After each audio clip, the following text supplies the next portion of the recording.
What's going on, everybody? For First Week Feast, I'm Sean Evans, and you're watching Hot Ones. No. What's going on? Welcome to our fucking podcast. welcome to the podcast that we are gonna name in the show because we have some ideas. This is not everybody associated with Beam of Light. We're not gonna make it like a everyone has to be here, or we had like a podcast person kind of thing. It's mostly just anyone who has something to say during the week.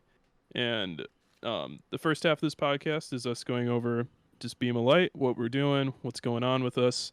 We're a film organization. We all just kind of help each other make our stuff. We all put it on one platform to kind of help it grow, obviously. You know how companies work. And yeah, my name is Jack Henry Calverley, and I'm an artist. Yeah. My name is Rose Stanier. I'm also an artist. I primarily focus on short film production. Still in school for film. It's where I meet a lot of the people from Beam of Light.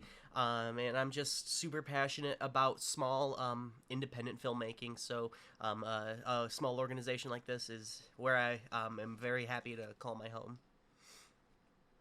Awesome. I'm Colleen Kellogg. I suppose I'm also an artist. I'm finishing up my senior year at film school, which is pretty cool. And I like to make documentaries.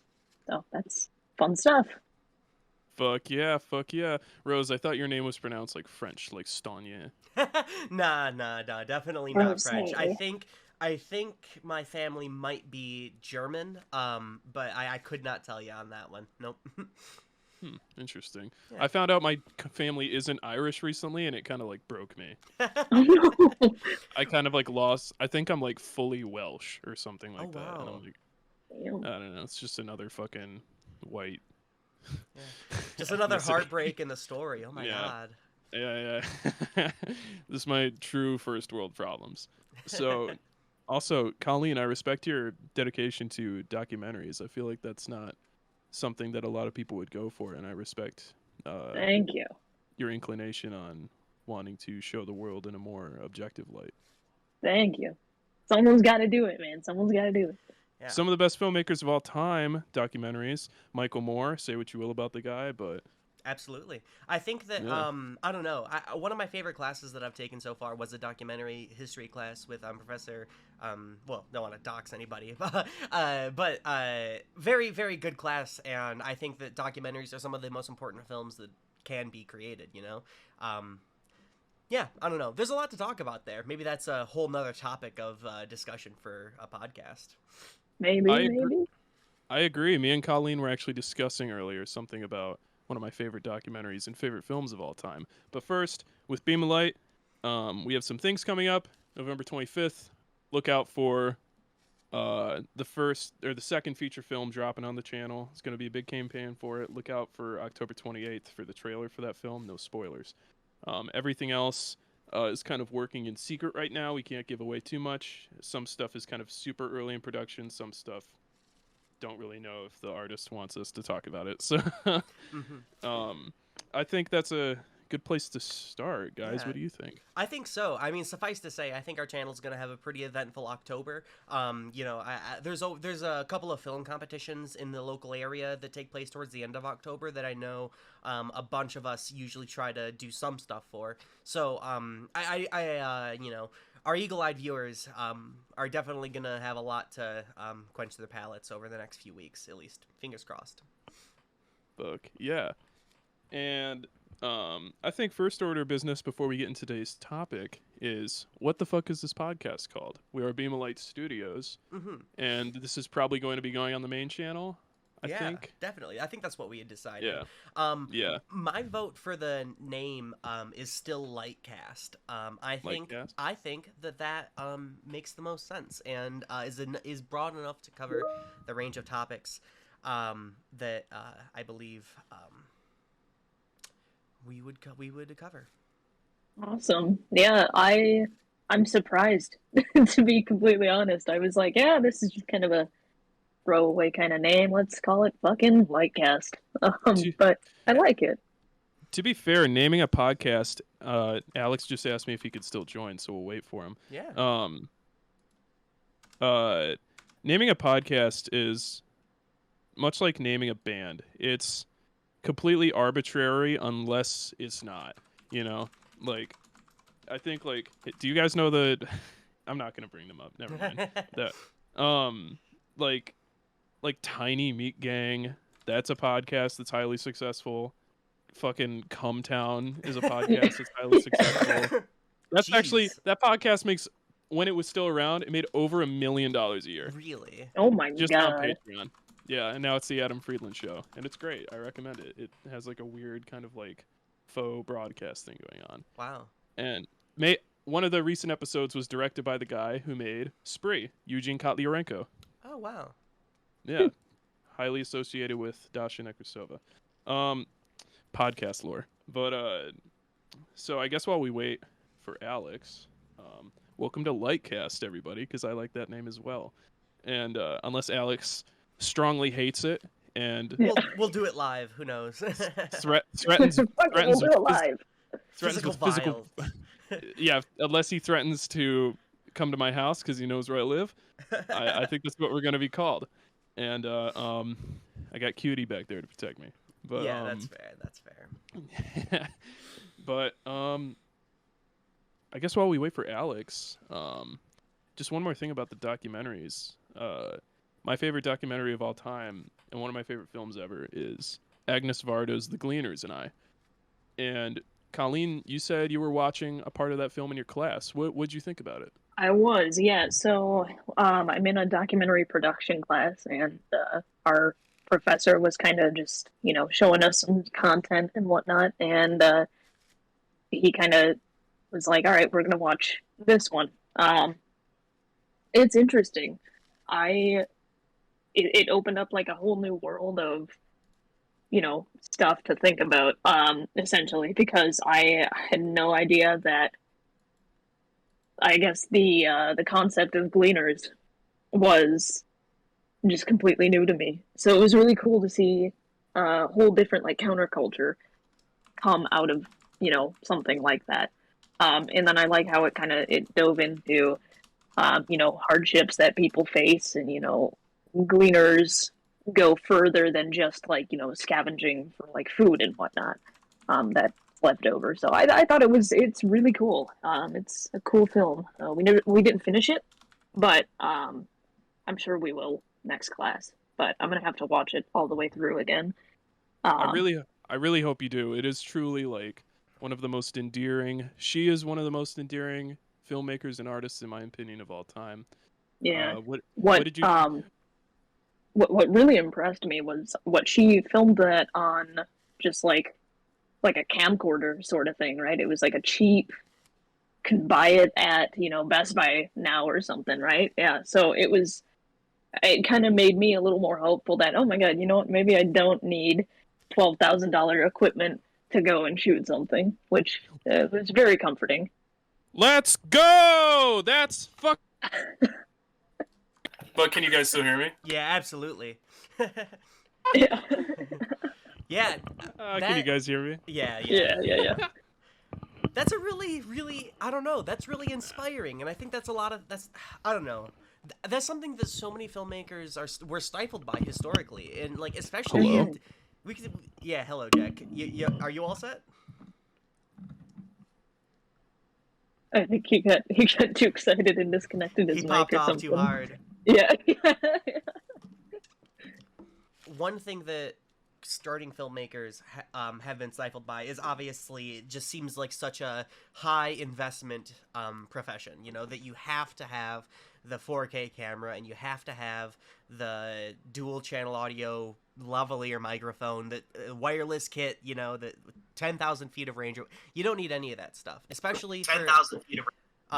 Especially in today's age when you can get like a really good camera on your smartphone for like that most people just have. That's really all you need to start creating film. So it's just a simple matter of actually communicating that message to people. In my opinion. Jack, are you? Can you guys hear me? Yeah, I can hear you. Hey. Can you hear us? Yeah. I got too excited and I broke my Scarlett because I was really excited that you said that you realized you don't need a lot of money to make films. Yeah. I Got so dropped my excited that you shit. broke your equipment. Who even needs it? Wait. Dude, Oh shit, that's actually expensive. I was looking at one of those. Oh no. it's yeah. Well, it's not like broken. It's just not working. Oh So sure. You just would need to reconfigure it. I get it. yeah. I'm Okay. hoping it's not fucking with the recording or anything. But I mean, no, it's fine. Like, it was a little bit weird, but, like, it's whatever. Like, now it's fine. And, yeah, I mean, that's really what we were just talking about. I don't know how much you heard of our little brief conversation there, but, like, none. okay. I basically was I just, assumed yeah. I assumed it was pretty much along the lines of what I wanted to say, which is that film, along with so many others, inspired me to no end. Did you guys see the part where it's like the dance of the lens cap? I did not. Maybe I remember like talking about that part of the film. But what I liked was the part where she was filming the trucks on the highway and she was kind of like grabbing them. I That was watched that fun. movie. I watched that movie and I get very emotional because it reminds me of just like the childlike wonder of like what a grandparent can feel like. I don't know why grandparents, at least in my uh, experience with grandparents, they I feel like they are so grandchild minded that they kind of are really good at not stooping down, but like getting on the same level as like a young child. And I feel Yeah. like Agnes Varda has this kind of like youthful, rebellious energy to her. That's not pretentious at all. It's very much like, look at me, I'm grabbing the trucks. Yeah. Oh my god, Yeah, my it's, cat just screamed. Hi, cat. Yeah. I love that movie. I love her. Um, I was very sad when I found out she passed away a couple years ago. Oh, she did? I didn't know that. She passed away in 2019. She was Yeah. never nominated for an Academy Award until after her death when they made her an honorary Academy member, which I feel like is a spit in the face of one of the greatest artists of all time.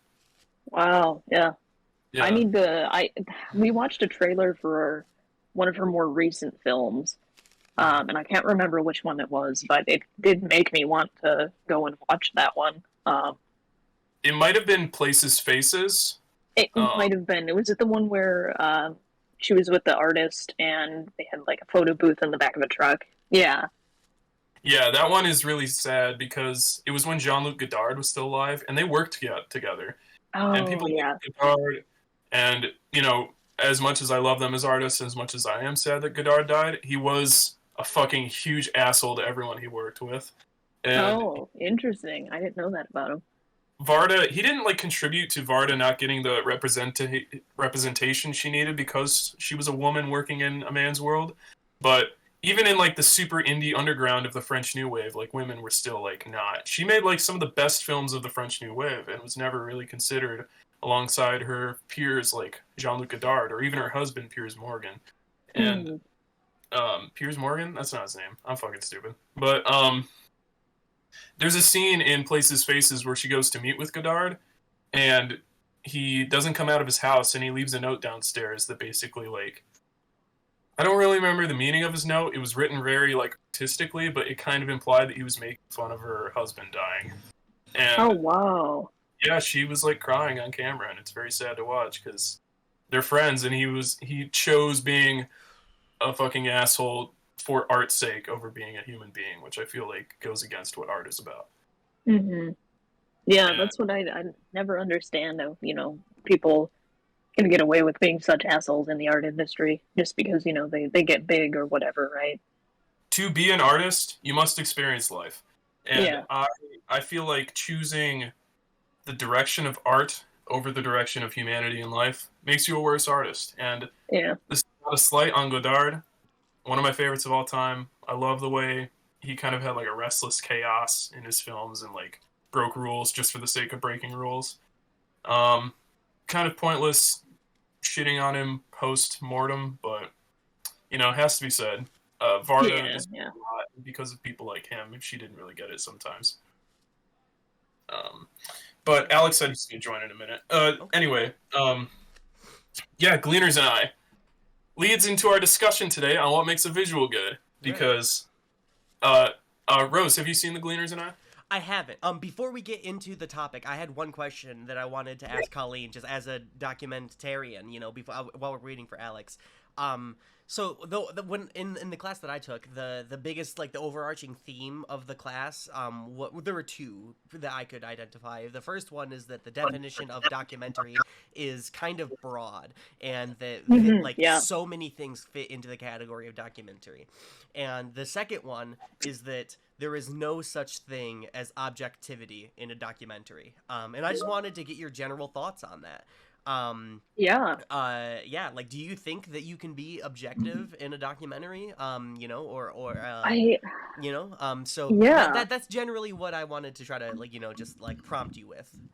Right, yeah. I think it's very difficult to remain objective when you're shooting a documentary because I feel like, if you want to go out and make a documentary film, you have to know what you're going to make it about, right? And you kind of have to have you don't have to have a clear idea of what you want to do. You can just go out and shoot stuff, and that's a documentary. That's cinema verite, I believe, right? Exactly. Yep. Yeah.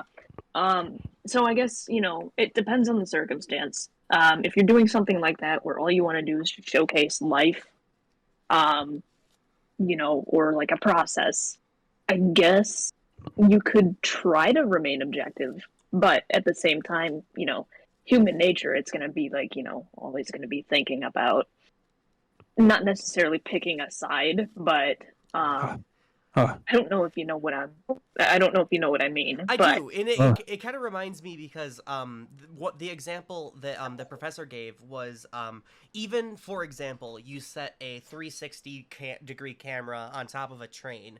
That's about as objective as you could get. But you, the artist, have decided that this train is worth observing. So right, exactly, So it's the very act of filming makes something subjective, and I don't know, that's really what art is. But I just put it. Yeah, you put it way better than I do. I'm very bad about like getting stuff into words. So I appreciate that. Yeah. No, I mean, hey, like, that was just like, I also found myself very interested in documentary, much to a less like extent than you've described. But it's something that I put a lot of thought into. So I definitely like, like, you're telling me some things, and I'm telling you some things. It's pretty. Yeah. We're making a fucking podcast here, folks. Hell yeah, we are. Alex, hello. Hi, Rose. Congratulations on the engagement, by the way. Thank you. Yeah, I got engaged for those who don't know. What? Yeah, my partner proposed to me. I'm the happiest woman on the planet. And yeah, thank you so much, Alex. I really appreciate that. Yeah, of course. Sorry I'm late. Awesome. I am so sorry I'm late. I don't know if we want to leave this in, but we were supposed to be at 12. It's all right. And then, I got the window 2 hours. Yes. Two things. We decided on a name. Oh, perfect. Well, what is it? Yeah. Lightcast. All right. Second, who are you? I'm good. We freaking got. No. I said, who are you? Who am I? Oh yeah, I'm Alex. Hello. I am representing A Squared Productions. Suppose. Director Lucid and Viral and a couple other things. Awesome. Hailing from the great state of Alma, Michigan. Fantastic, yeah. The great state of Alma. The great state of Alma. The great country of Michigan. England is my city, you know what I'm saying? Yeah, England is my city. God damn it. Okay, so Alex, we were just discussing, Colleen saw bits and pieces of one of my favorite films and one of my favorite documentaries ever, The Gleaners and I. And what we were thinking was, Colleen was mentioning how much it made. Colleen, what are your pronouns? Yeah, she, her. She, her, okay. Colleen was mentioning how much she felt excited. I don't know, I'm not quoting you very well. But No, you're good. Yeah, no, I'll reiterate if you want me to. Yes. No, I love how she shot on just, low budget type equipment. If that's what you were getting at. Yes. Yeah. No, it's super inspiring that, you can make a film without needing to spend $12,000 on like a camera. Yeah. I always want more artists to warmly embrace the idea of cheaper, quote unquote low budget styles, because that is how you get your art out. I always think that it just, like not succumbing, but embracing that style is the best way to get your art out there, because waiting and waiting and waiting for money to fall is, I fell to that trap before, I decided. Half the reason that I haven't been making stuff is because of the roadblock of, oh man, I have an iPhone and that's it as far as equipment, and it kept holding me back, because I always had the mindset of, to make a good film you need a really good crew and really, really nice equipment and everything, and in reality that's not the case. So like you were saying, the best thing that you can do is just go out and make shit. Yeah, that was the whole reason I made Lucid. Like I remember I read a book that Steven Spielberg did that when he was like 16. He took like his 8mm camera and he made a 2-hour movie that I think like was one of the inspirations for Close Encounters later on. And I saw that and I was like, if he could do that back then, I'm already doing this now. I'm just doing it in a longer form. And so I made Lucid. Like, I saved up and I got like a decent camera that I still use to this day, and we made a whole movie. Yeah. Like, and Lucid is fantastic. Yeah, it turned out very well. Yeah, Lucid is fantastic. Peep it on our channel in a couple of months, and it's gonna be even better in a couple months. But Lucid Remastered. Oh yeah. Are you remastering the VFX in there? Yeah. So basically, what I'm going back to is it's I kept going back to it because like obviously I'm not gonna refilm it or anything like that, because that would kind of defeat the purpose of it. But what I ended up doing is I'm going back because I have new color grading assets and I have new like kind of effects pack stuff. So I'm gonna just go back, and also we filmed and it turned out the IMAX aspect ratio, and I've really loved that over the years. So I kind of want to go back and like open that up, but in order to do that, I need to go back and redo all the effect shots. And I'm like, all right, if I'm gonna do this, I'm really gonna do this. So I'm fixing a couple like tiny mistakes, like when people fire bullets out of the guns and they go in slow motion, the bullets still have like shells attached to them and stuff. So I'm fixing that.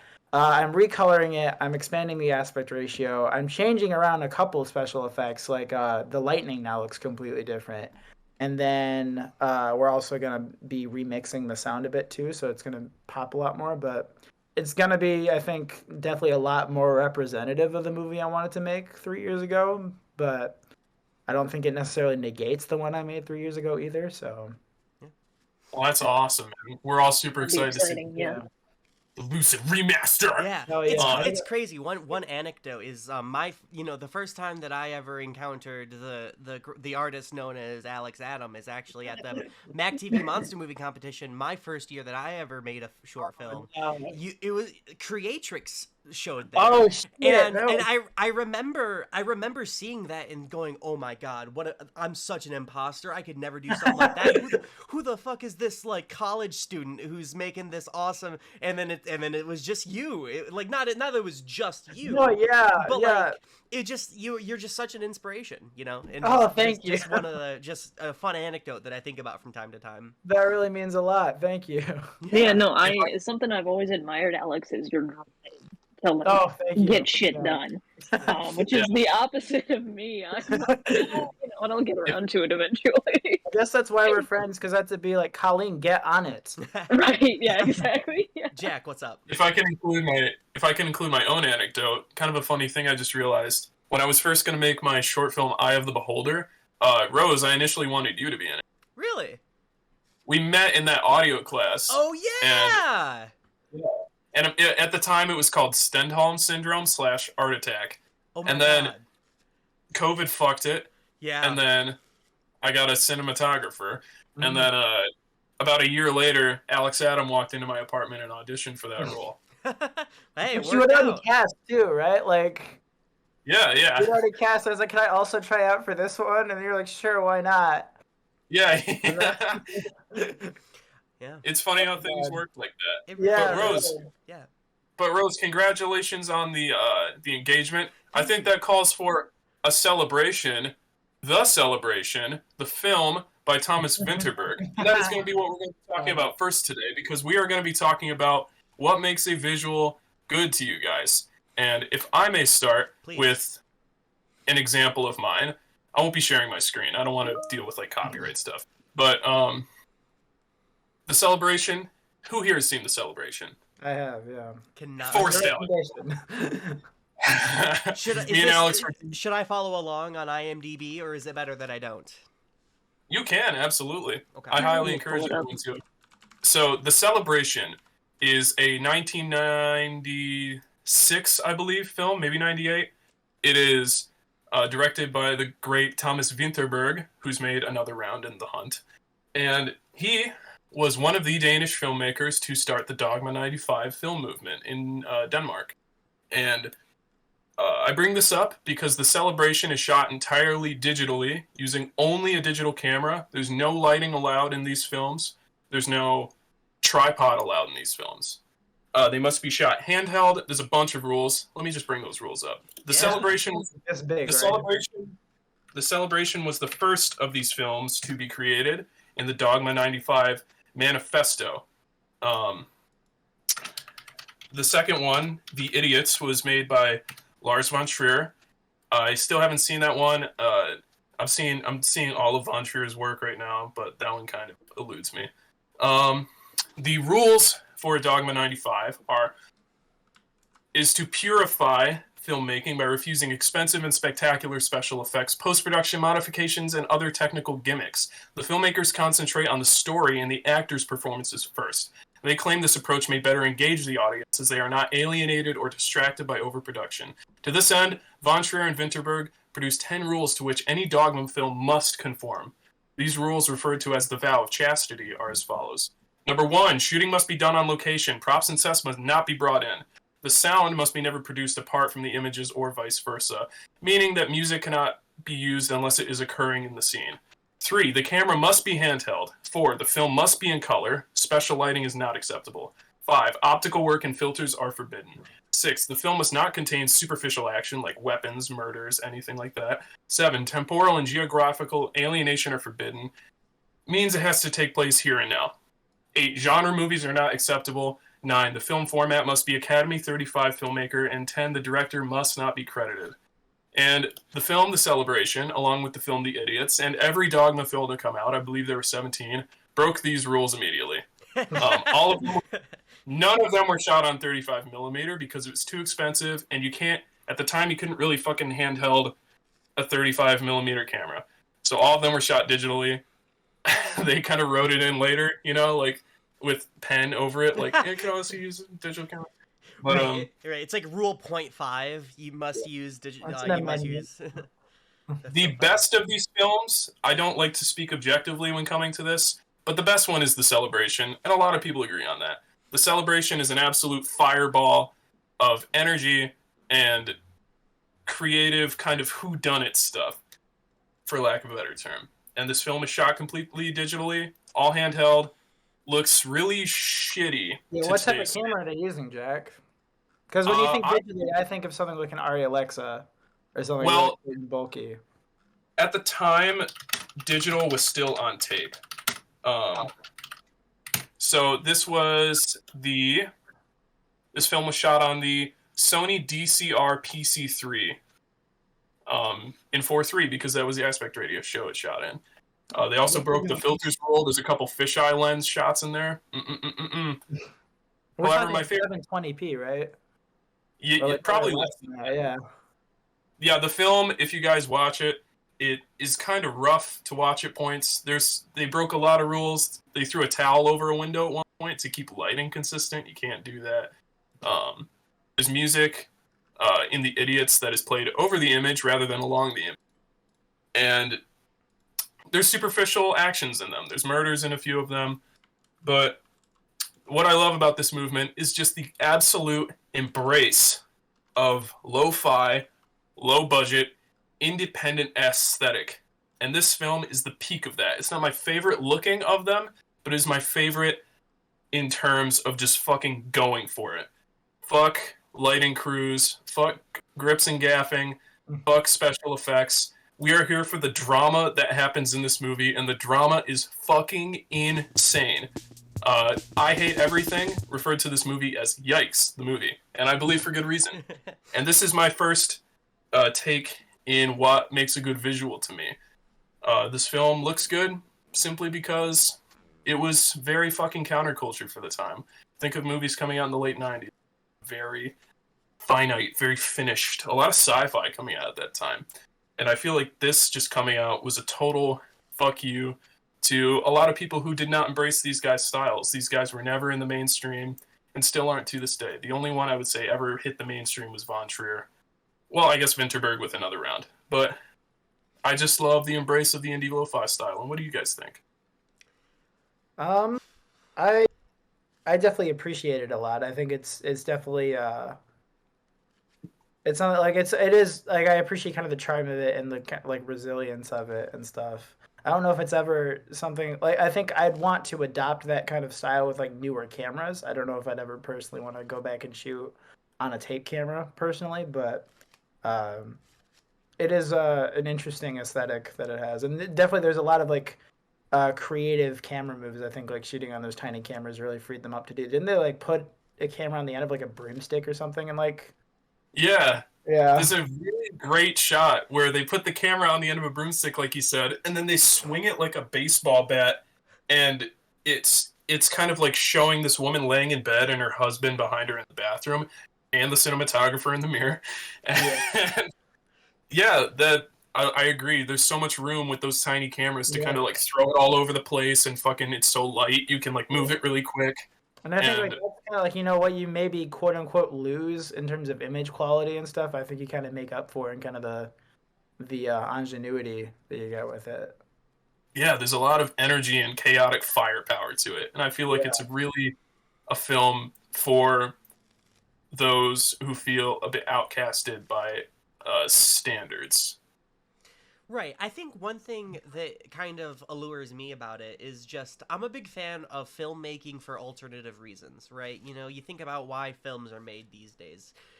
Money, primarily. That's obviously not the case for us. We're not making a dime off of anything that we produce, at least currently. Maybe some of us are aiming for that eventually, but I think there's It'd be nice to make a career out of it. It would really be. nice, It would be, yeah. And that would, yes. Please, if anybody's listening and wants to pay us, that'd be fantastic.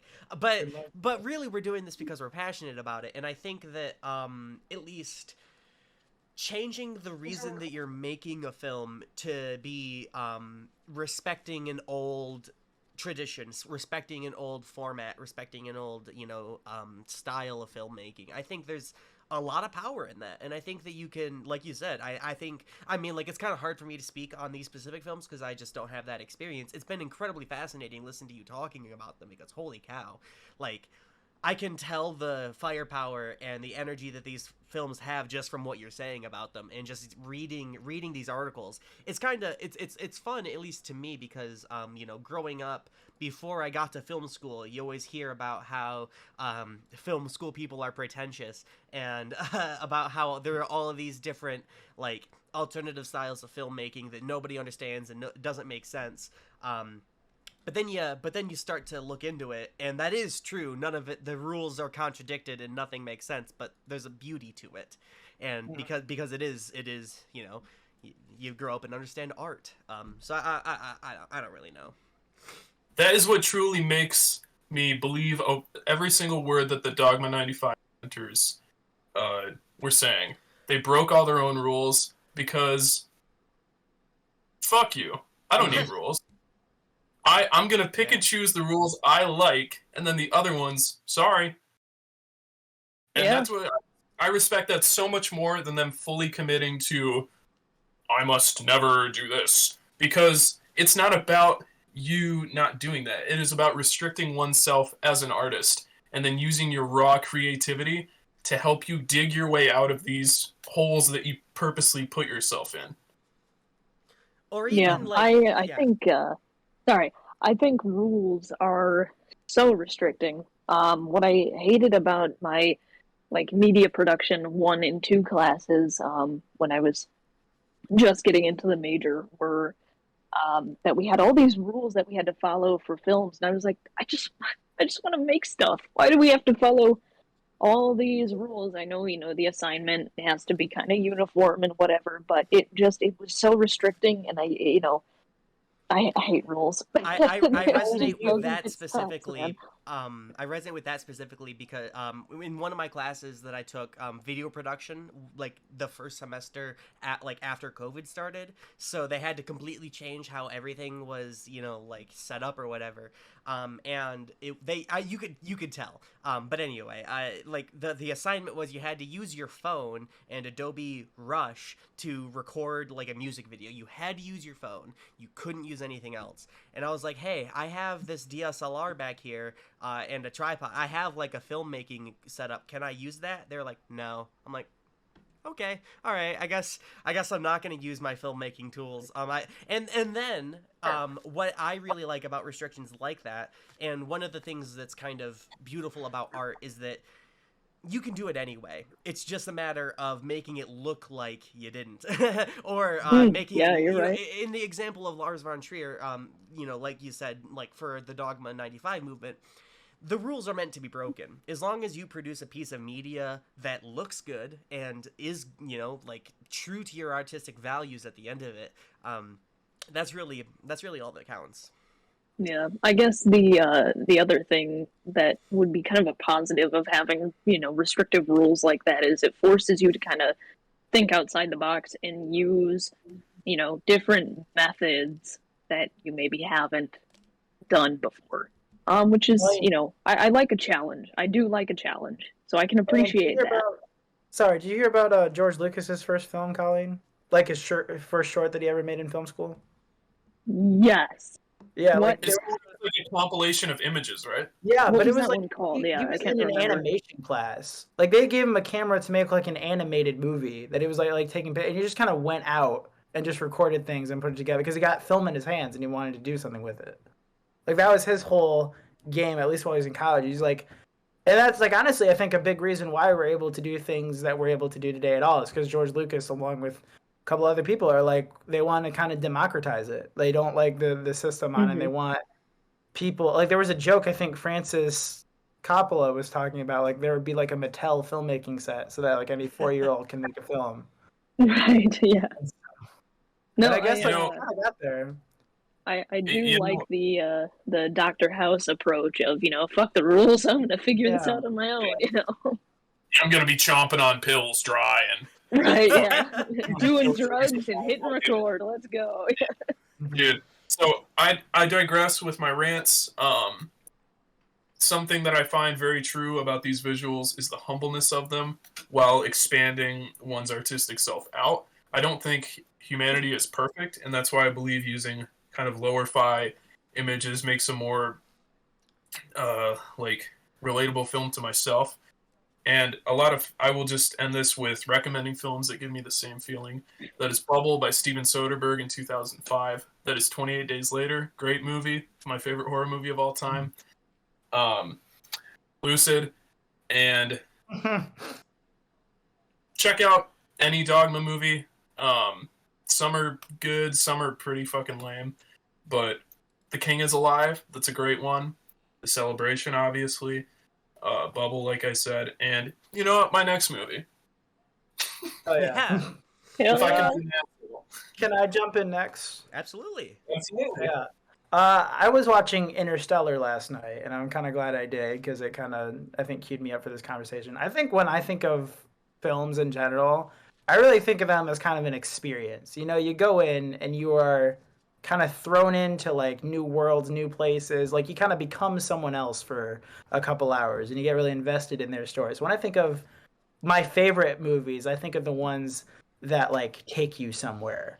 And I can't help but I think that's why I'm growing such an affinity for like the golden age of Hollywood, because you have things like Lawrence of Arabia or 2001: A Space Odyssey and things like that really just throw you into this epic like epic landscape, or like going beyond the vastness of space and trying to figure out the meaning of evolution, things like that. And then movies today, like we have Interstellar or Dune, or of course like Star Wars or things like that. And I think when it comes to like images like that, I really love the ones that really give you a sense of scale. And I think Dune did this phenomenally. Like Denis Villeneuve as a director is really good at like giving things a sense of scale, and really just by putting something next to something else. Like you have those scenes where there's like a ship landing down and then there's like fleets of people and they all look like little ants next to this gigantic spaceship. Or Interstellar yesterday, especially with the IMAX sequences, it'll cut to people inside a cockpit and suddenly your entire TV is filled with this like vastness of space as this like tiny little spaceship is flowing through it, and it really just sucks you in, you know? Like I think like Jack, you were talking about like the Dogma 95, and like in conversations I kind of appreciate that like you very much love to be reminded you're watching a movie.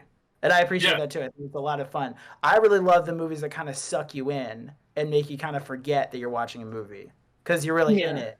So something like I think Tenet kind of comes to mind right now. That was my first ever IMAX experience. And honestly, the imagery in that movie in general is just unbelievable. The amount of things they did, especially like, for real too.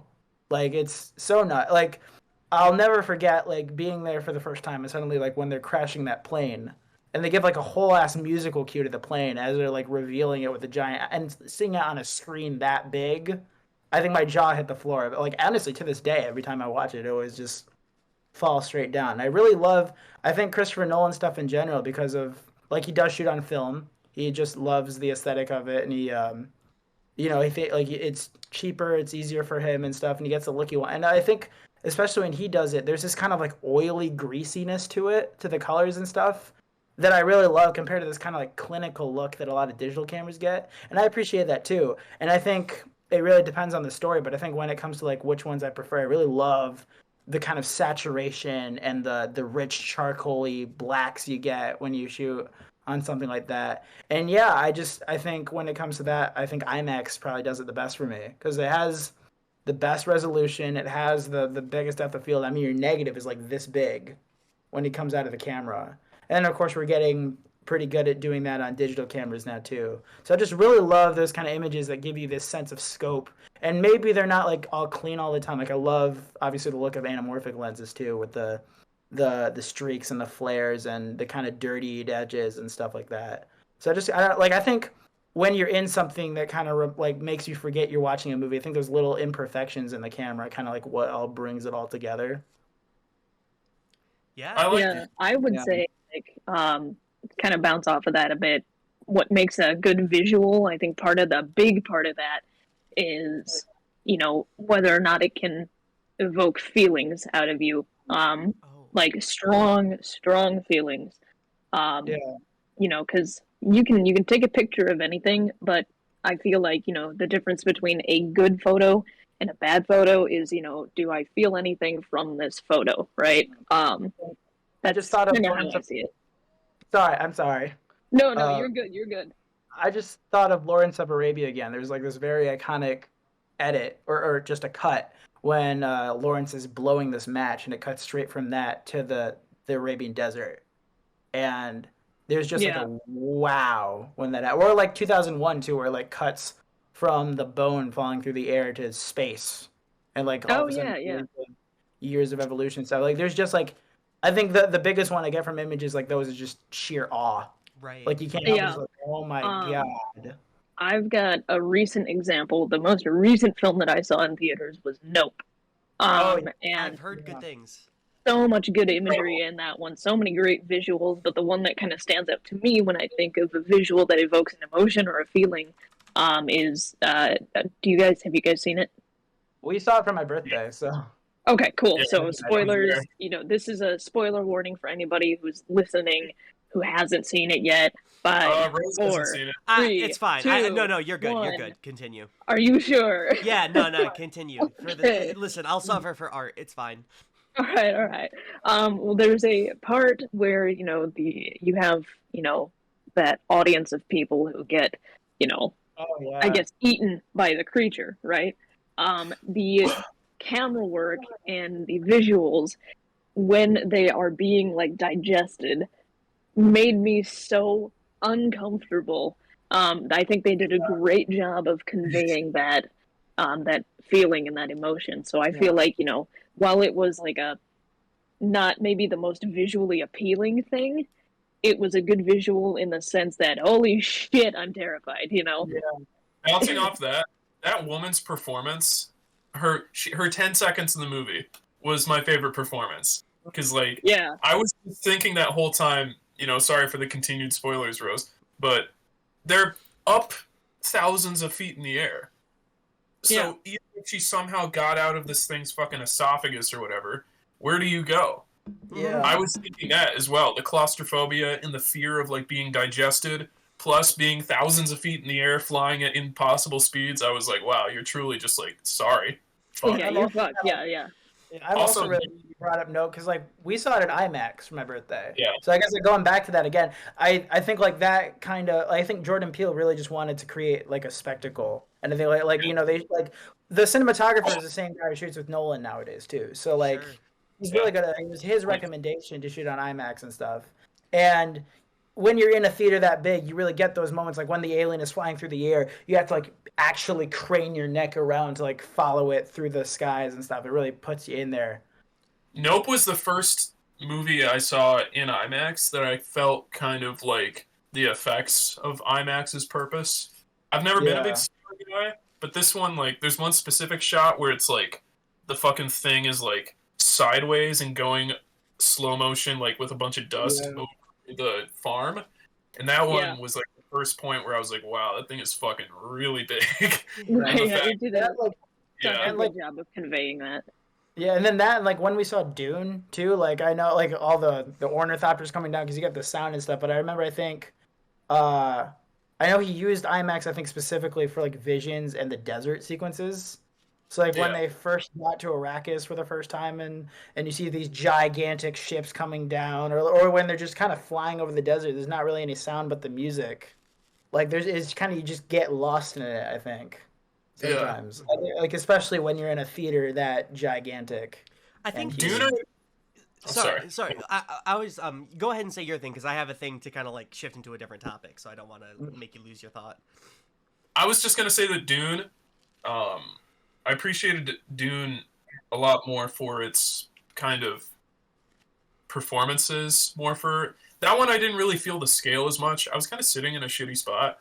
I had like a bar in front of me the whole time. I don't know why IMAX theaters have like a fucking bar, but that one, I would see it again in IMAX for the second one coming out, and I would probably appreciate the visuals a lot more. Yeah. But IMAX, the first time I truly felt like the effects of an IMAX movie was with Nope. Gotcha. Also, when the Oppenheimer trailer before Nope. Fuck that trailer. It's way too loud. That's Nolan. Yeah. Yeah. I've actually never seen a movie in IMAX. I've should. never had an You IMAX should. theater close to me. It seems to me that there are different types of like goals in terms of creating a good visual. You know, there's a sense of scale that creators like Nolan and we see all these sci-fi movies want to create. You know, you see all those countless examples, and I think that those are like very important to create that kind of grand spectacle that you could never get in real actual world.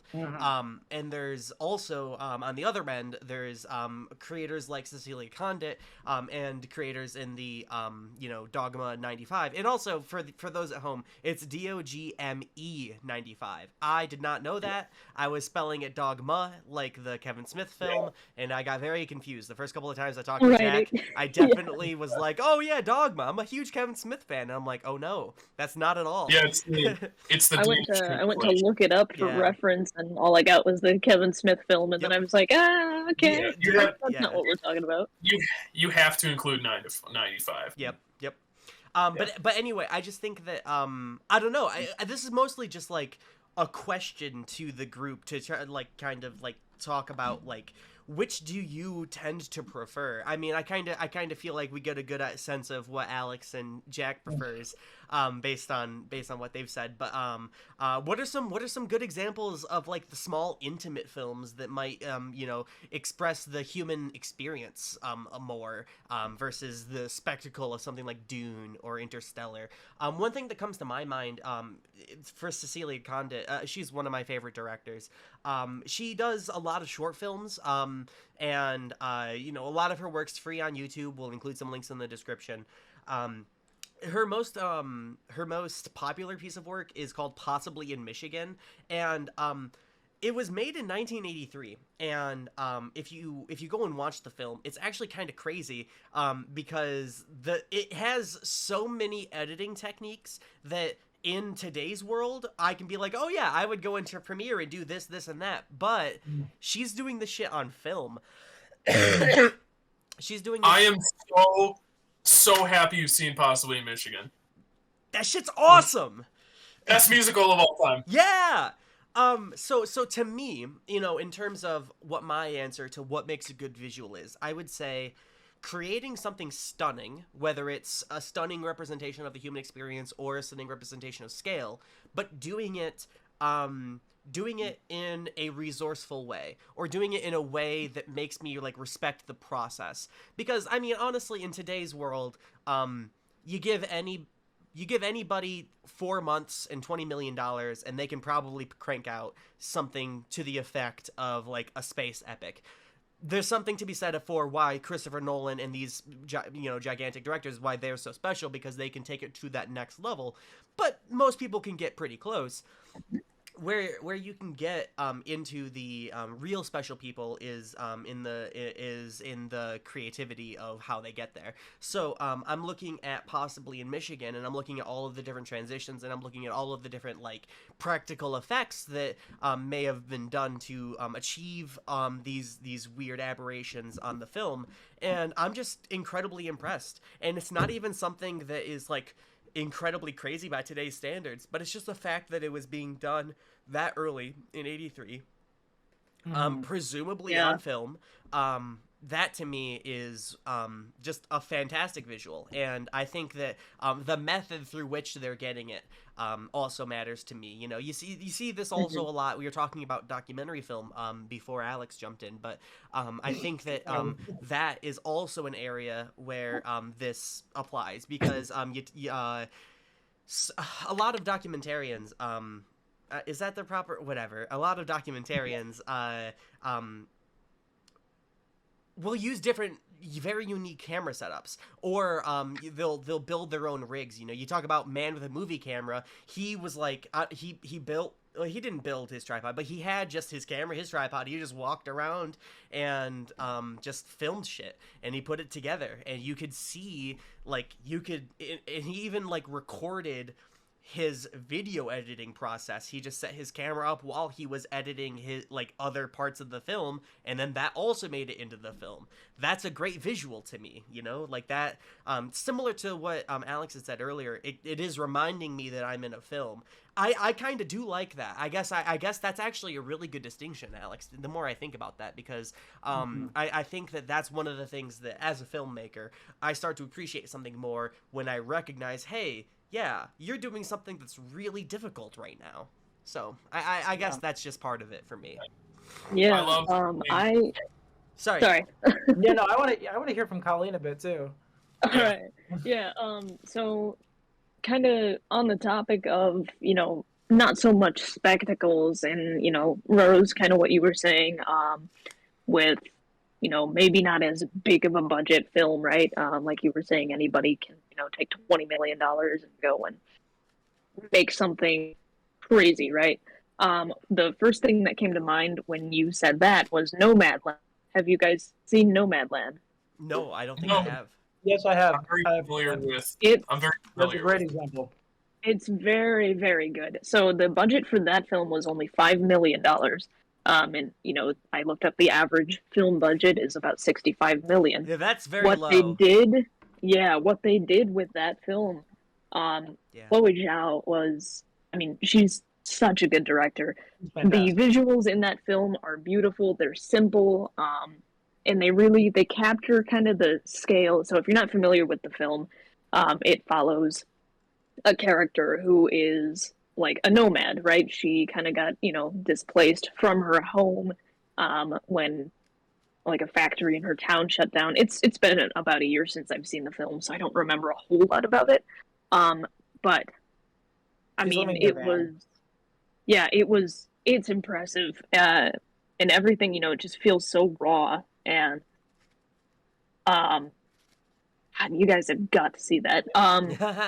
Adding to the list. I don't even know how to put it into words. Can Come I again? interject real quick? Because I thought of something Yeah. too. Because I have I saw it twice. I think kind of building on what I was talking to, but I think Nomadland is a great example because it is a very intimate movie.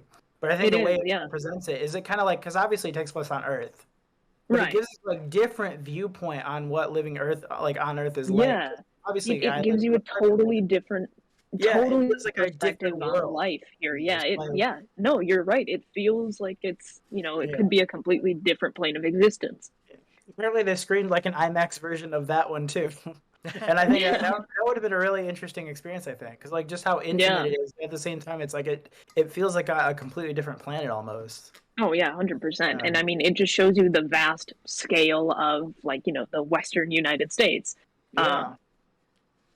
It's gorgeous. The crew was only 62 people, one too, which is impressive on its own. And a lot of the actors that they used in that film weren't actually actors; they were actual nomads who lived that lifestyle. One of the only actors in the film was Frances McDormand. I'm gonna say it so wrong.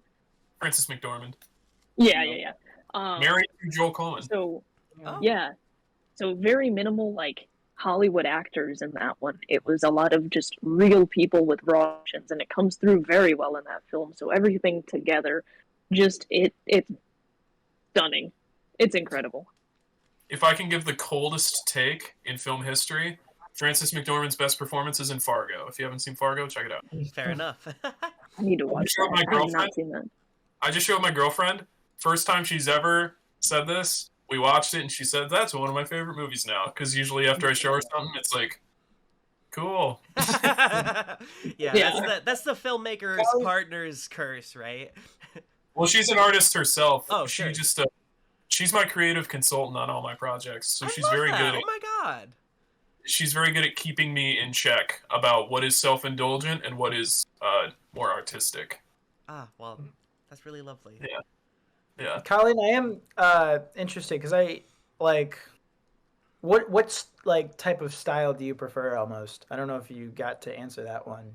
Yeah. That's a hard question to ask because I don't know. I like anything, honestly. If it, it's so hard to pick because there's so many. Right, yeah.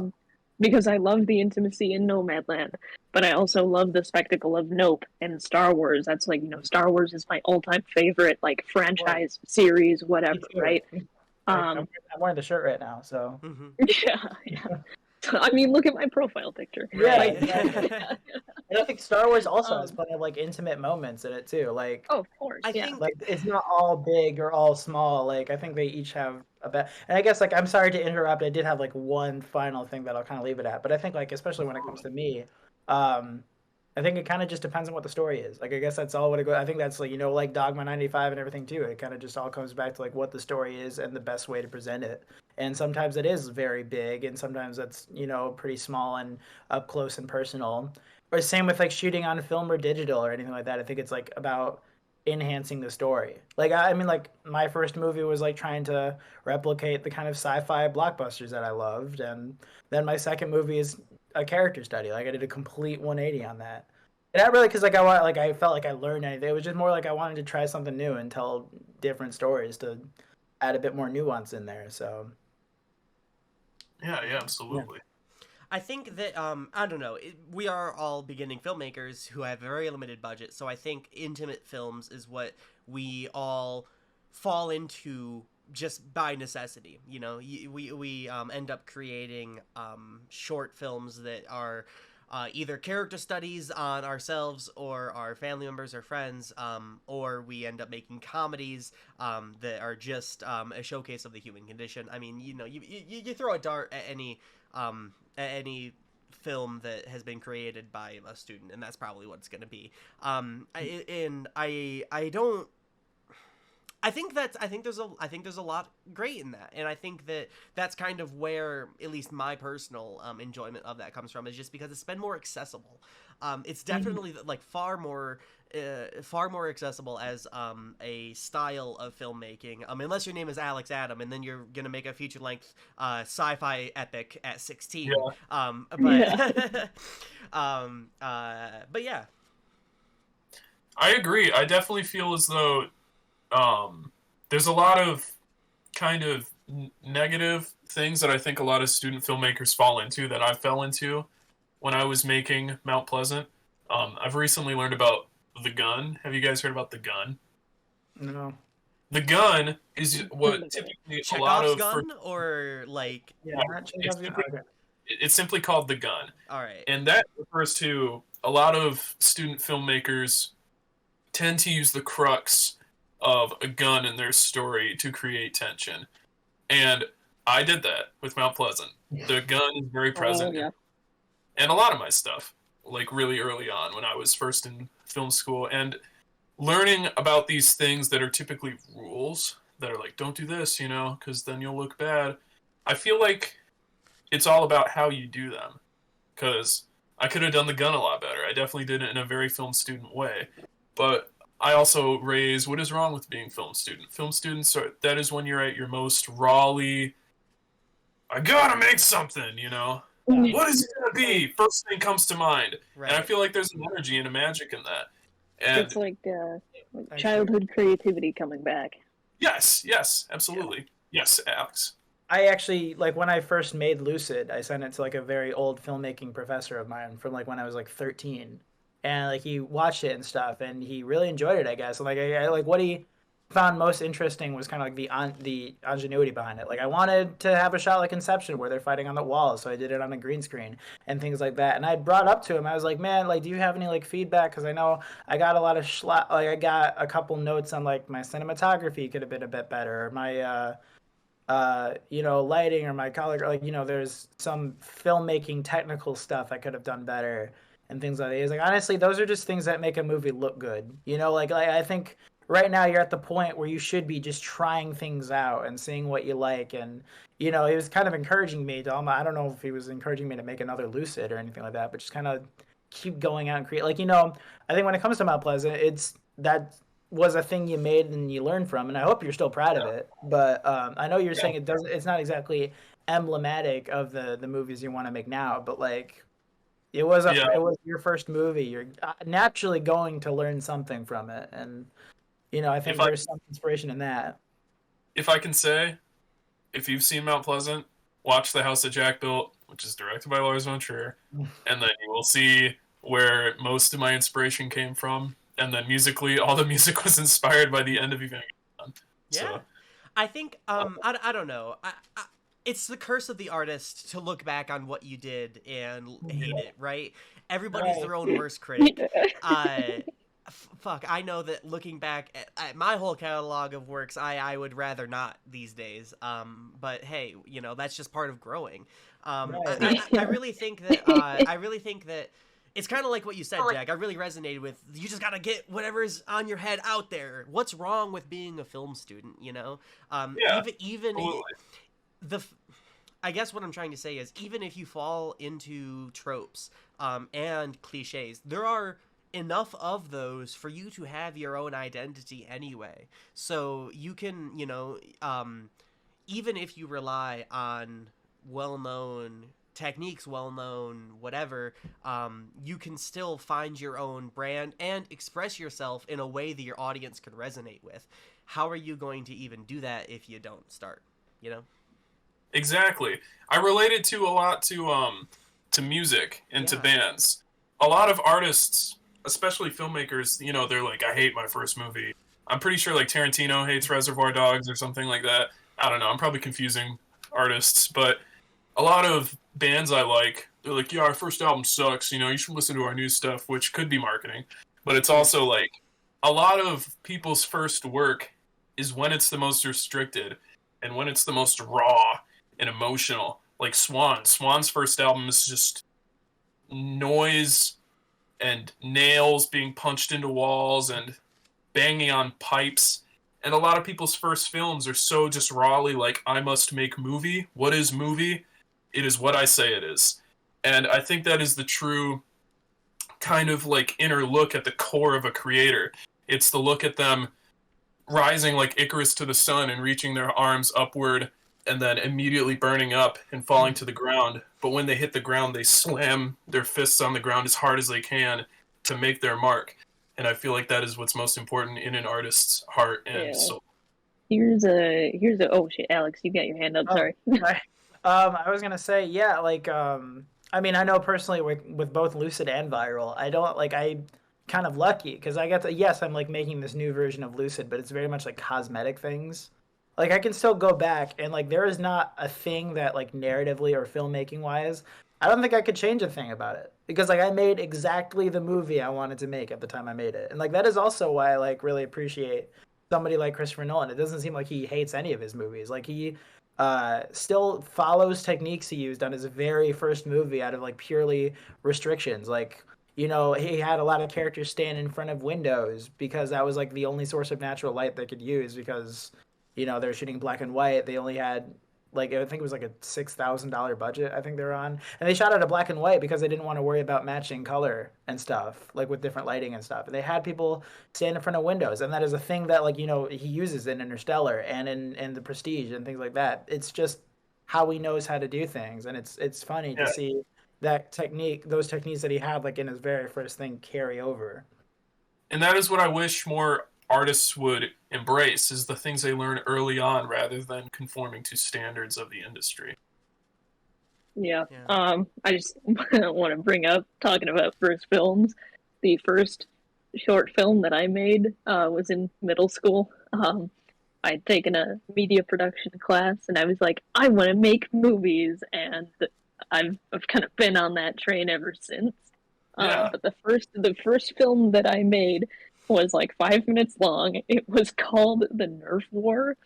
And that was before I knew jack shit about continuity and about, you know, framing a camera in different shots. It was very much just like a, you know, I thought it was the best thing ever at the time.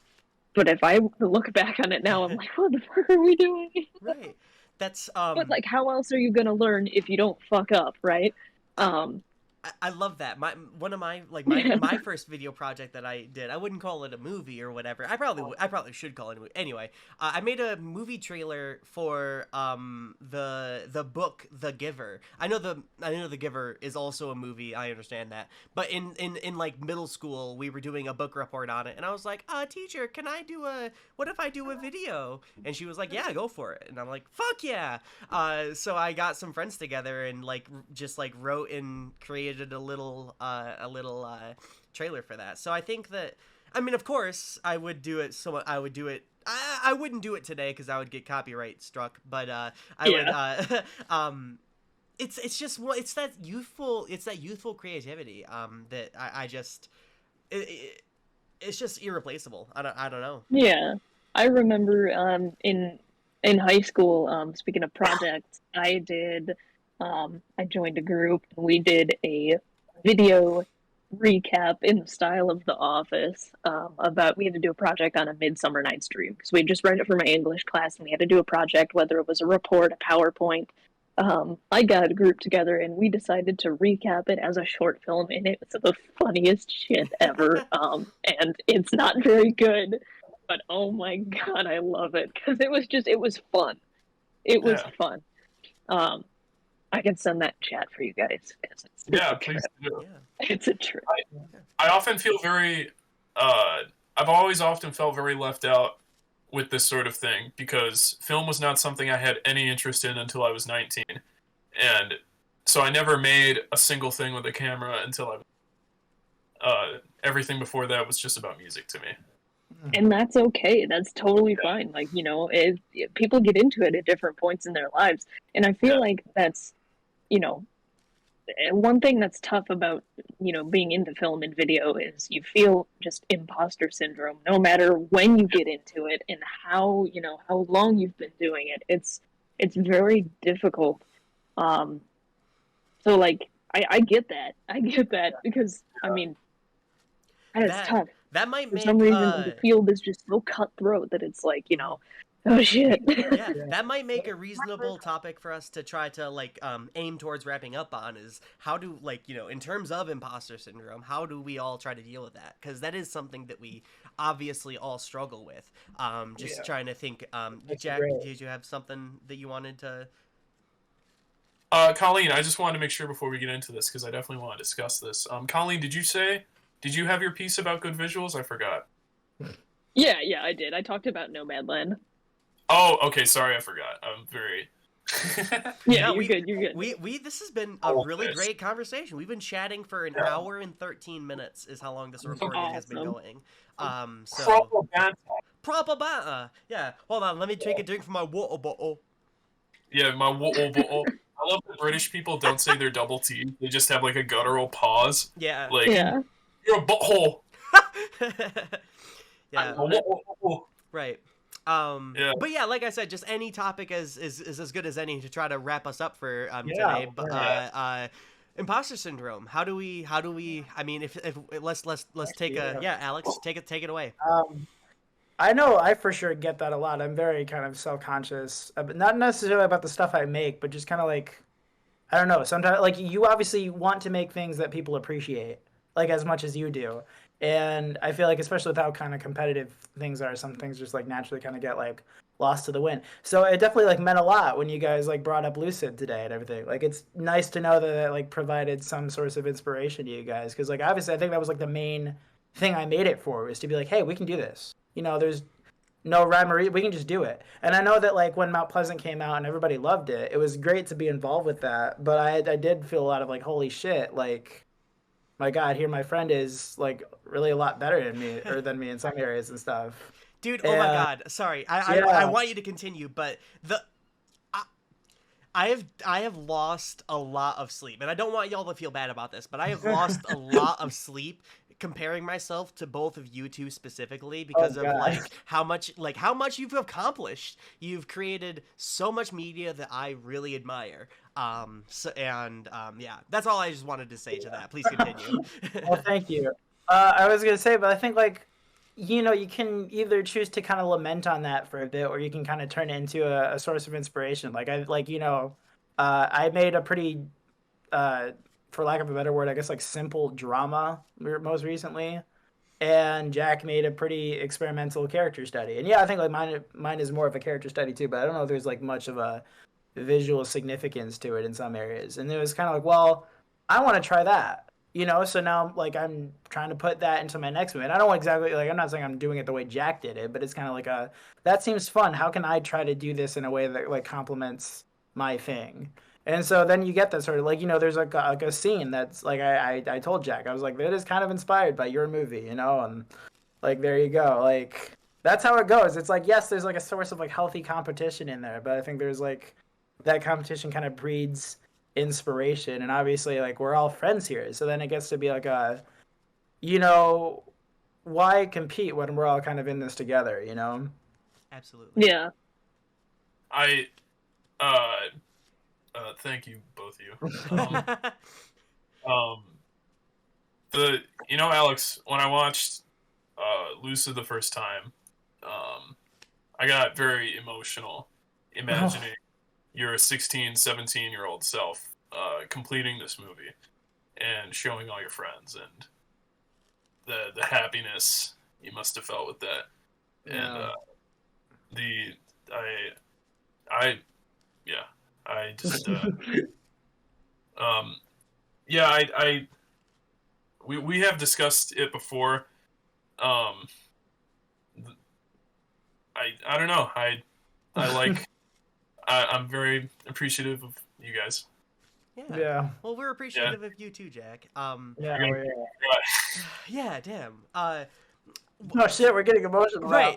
Just to take the heat off of you for a second. How I try to deal with imposter syndrome myself, you know, like I said, everybody compares themselves to everybody else, and it's bad. You try not to do that. So, how I personally try to handle that, I have a problem trying to turn that into something productive by standard senses, you know. You hear a lot of success stories of, I doubted myself and then I turned it into motivation and I cranked out that whatever and now it's my favorite thing ever. that never really worked for me. My productivity needs to come from a much more positive place in order for me to actually do something. So what I do personally, what works for me, is I just actually put that energy into helping others. That sounds, I promise I am not lying, but I mean, I reach out to other filmmakers and I see and I offer to help. That's usually what I try to do. You know, I try to find work looking where I can be useful. And that can help me, you know, it can help me earn my place, at least in my own internal, like checkbook. Like, oh, okay, I've helped these people do these things. I have this experience. I've done this. I've done that. And that can, you know, help me feel a little bit better. And also, then I get to put another credit in my name. So that's you know where my brain tries to go when I'm battling imposter syndrome. I agree. As somebody, Colleen, how about you? Yeah, so yeah, imposter syndrome, love that. So it's tough because I don't know, there are so many people around me who do like really cool shit, and you know, every success story that you hear about, you know, a famous director or editor or what have you nowadays comes from like a sob story. And my thing is like, well, I don't have a sob story. What the fuck? Damn. I feel like you need a sob story to, you know, make shit happen, which obviously isn't true. But that's just how it feels. So it's very tough to find motivation when it's like, you know, do I really have the cards to play here, you know, to actually go anywhere with what I'm doing? And the reality is, it's almost all luck based, and you know, it's how you play your cards and whatnot. And you know, I've been trying to kind of work through that, you know, because I'm so caught up in, you know, wanting to become a director and make a career out of, you know, making movies and shit. And I think I'm kind of losing sight of the fact that I'm doing it for fun.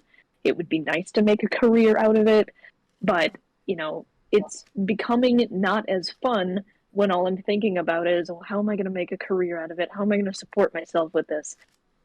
So, you know, it's tough. So I'm just, you know, I'm kind of trying to remind myself that, you know, I'm making movies because I want to and because I like to. And, you know, you don't need a budget to make content. You don't need, you know, sponsorships to make content. So I'm just trying to go out and create shit now. Because I have a problem with holding myself back. So, yeah. That's what you have friends for. Yeah. Because I know, like, again, that was like kind of the thing I kind of loved the most about it was like, I'm glad, like, I want to inspire people. You know, like, I was a kid, like, when I was like 14 years old, I read that book on Steven Spielberg, and I want, I'd love if like the next generation of filmmakers, you know, were kind of looking at things we did and felt inspired by that to try to make stuff of their own. Like, you know, I want to like inspire people as much as like I was inspired by some people too. So like, and like, especially like, you know, I get inspiration from you guys, and I hope there's some inspiration to be had for like being friends with me and stuff. But I think like, obviously, I think the best part of like inspiring your friends and stuff is you get a bunch of people like with kind of a like-minded goal that we each get to help each other out with. Yeah. Like, instead of, you know, I think that's a big part of dealing with like kind of imposter syndrome is like, we get to help each other, you know, like we're all peers here, we're all friends here, we're all kind of earning our place here. And I think like, honestly, especially like with this channel and everything, we're coming at it from like all different levels of experience and stuff. It's just a matter of like wanting to get involved and to do it. So yeah, no, I absolutely agree. Hell yeah. Well, friends, I think that Wait. yeah, Jack, please. Wait, I did. The thing that I don't really know the definition of imposter syndrome, honestly. I've gleaned it from you guys and what you've had to say.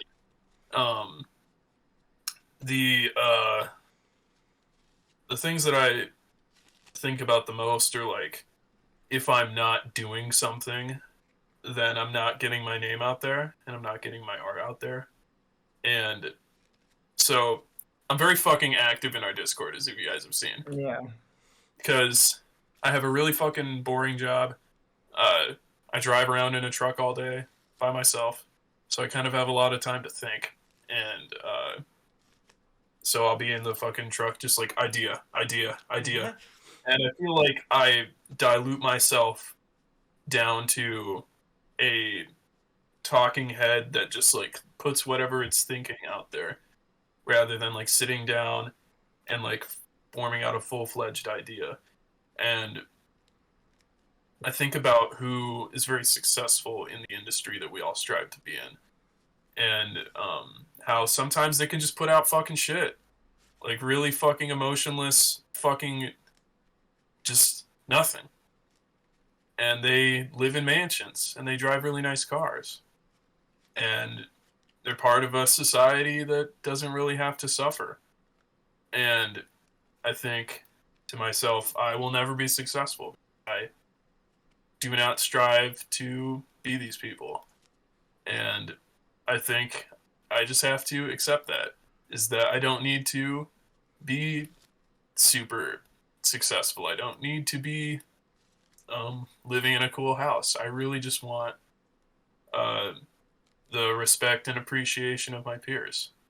And I think I get a lot of that in this chat, obviously. And I just appreciate you guys. Thank you. Wow. Appreciate Yeah. you guys too. Yeah. Yeah. That's really awesome. Yeah, I feel like there's a kind of, in any artistic medium, there's this sense of like, you know, in music, when I was growing up playing bass, I was like, I have to be Metallica. Right. I have to be as famous as Metallica playing bass. And it's the same in film. I feel like a lot of people going into film are like, I must be Spielberg level success. Mm-hmm. And being in the industry for a little bit and like working on a couple things, I know now that sometimes the people with that goal have the biggest egos and are the meanest people on set. And the people who are like, I am the sound guy. That's what I do. That's what I want to do. Nicest people. And that's just, you know, don't forget your humanity. I think there's something to be said about like the correlation between like success in a capitalist, you know, system and like aggression. What's the word I'm looking for? Not frick. Oh my god, I'm blanking. But like really full of themselves, you know. Arrogance. Arrogance. That's the word. So I think that's a very important perspective that I think that a lot of us would share. Yeah. Yeah, just don't forget your humanity, what you want to do, and what's important in being an artist, which is making art and getting your voice out there, not trying to get your movie into an arbitrary, ginormous film fest that does not appreciate art. Well said. Yeah, Slam Dance, looking at you. Oh yeah, we're about the artist. That's why we're called Slam Dance, you know? Accept my movie then. Fucking assholes. I did in fact apply to Slam Dance. Fuck. Damn. Well, all Yeah, right. fuck that. Yeah, hell yeah, friends. All right. Well, do we have any like closing comments or anything before we wrap up here? This has been a very successful first podcast, if I do say so myself. Yeah. Closing comments and 3 movies you would recommend that go along with your takes on the visuals we were talking about earlier. Okay. Rose, let's start with you. All right, yeah. So, for me, I'll start with the films. I'm gonna list off 3 Cecilia Condit films that we'll include links to in the description. Possibly in Michigan, Beneath the Skin, and We Were Hardly More Than Children. Both of those, like all 3 of those, fantastic, creepy as fuck, but fantastic. And I guess my just closing comments are thank y'all. You know, I hope this goes well. This is a little bit of an experiment for our channel. And we're hoping to keep this up. And I think this went really well. Yeah, I agree. Yeah, fuck yeah. Colleen, let's wrangle on over to you. Right, all right. Closing comments. Good shit today, guys. Cool. Yeah, 3 movies that I would recommend. Nope, Nomadland, and I think those are the only 2 that I actually talked about. But I gotta give you a third one. Shit. Okay, not a movie, but go watch House. It's great. Yeah. Fair enough. Oh, it's so cool that you recommended House. That's a nostalgia. Well, I remember I mentioned it once, and I was like, "Yep, that." Well, fuck yeah. Alex, how about you? All right. Well, first off, I'm sorry for being late. I hope that edit isn't so wonky. Unforgivable. He'll be fine. I broke my audio device because I got really excited about something Colleen said, so I ruined it before you. Can you edit it so I've been here the whole time, Rose? I'll do my best. I'll see. Okay. No, please keep the part in where Jack breaks the microphone. That was pretty epic. But I think as for 3 movies I can recommend, in terms of like visual inspiration, I guess I think obviously Dune. I want to say Tenet, and then I'm kind of thinking The Last Jedi as well. Yeah. Yeah. So you can say what you want about that movie, but it's probably the best looking Star Wars movie like ever. I it's a agree. great movie. 100%. It is such a beautiful movie. Anyway, yeah, I'll pass it on to Jack. Thanks for checking it out, guys. Check out everything on our channel and everything coming up. We got a big month. We got a really big month coming up. So Yeah. 3 movies I would recommend in relation to what I was talking to. The first one is very hard to find. You can find it on YouTube, just like an illegal upload. It's David Lynch's last movie from 2006, Inland Empire. It's 3 hours long, just Laura Dern being in trouble. It's shot with like a really weird 2006 Sony digital camera. Lynch shot it himself. He made it himself. I think it's truly like a work, like one's art that he did that. And check it out. It's fucking crazy. It's 3 hours long. Watch it in chunks like I did. I would also recommend 28 Days Later. Very easy to find. It's on HBO while HBO Max is still around. Oh my god. Just horror looks great in my opinion when the camera is worse. And I would recommend Bubble. Pretty much impossible to find. I have it on DVD. Watch The Celebration. And any other Dogma film that you find and thinks looks interesting. The guy who made never mind. Yeah, just Celebration or any Dogma film. Well, all right. Hell yeah. Thank you all for watching. As Jack said, we have been Beam of Light Studios, and this has been the first Lightcast. Hell yeah. We're doing this weekly, right? Yeah, bi-weekly is the plan.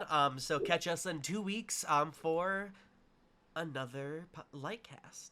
Have a great day, everybody.